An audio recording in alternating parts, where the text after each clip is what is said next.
Hello everybody, my name is Robin Ibanez and this is a story I call The Last Voyage of Little Truck. Little Truck is the name that I gave my first vehicle. He was a 2000 Chevy S10. My parents had given him to me in 2005 when I got my driver's license. Little Truck got me through 2 years of high school, all 4 years of college, going to and from North and South Texas each semester, and even 2 years after college. So one weekend in January 2013, my boyfriend Eric and I decided to take a drive down to visit my family in Corpus Christi for a late Christmas celebration. Because we both worked in retail, it was really difficult to get any time off until after the New Year. So we planned to drive down Friday and then drive back up Monday.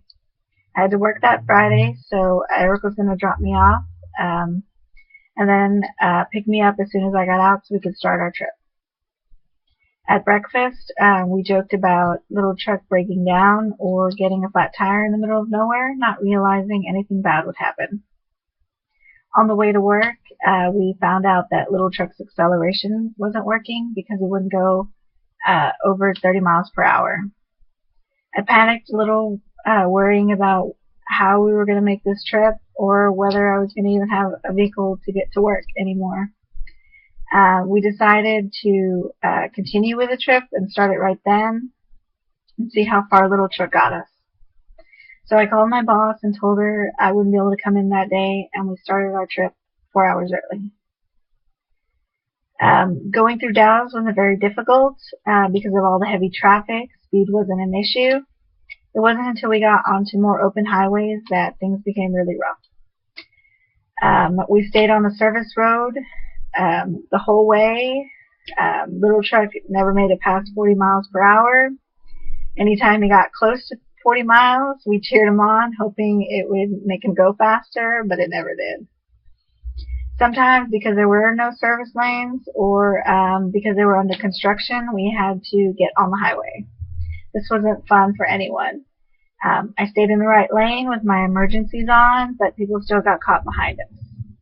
There was a lot of honking and weird gestures made as cars passed us by. Eric tried to keep me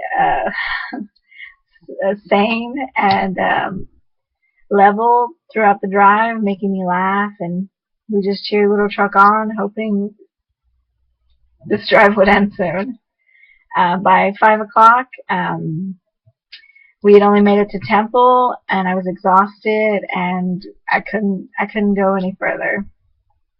So I called my mom and told her to asked her if she could rent a dolly and come pick us up. So we waited in a Starbucks parking lot until she arrived. We loaded Little Truck on the dolly, and as soon as we got into my mom's car, we passed out. By 9:30, we had made it home. It took us 13 hours to make a 7-hour drive. The next day, a mechanic came over and told us that Little Truck's engine was completely blown, and the only way Little Truck would get back on the road again was to buy a new engine. It would have cost us $2,000 to get a new engine, so we decided to just get a new car. The next day I went car shopping and brought home a Toyota Scion, who is now named Blueberry. Little Truck still sits in front of my parents' house waiting for a new engine. And every time I go home, I give him a little pat and wish him well. Thank you for listening to my story.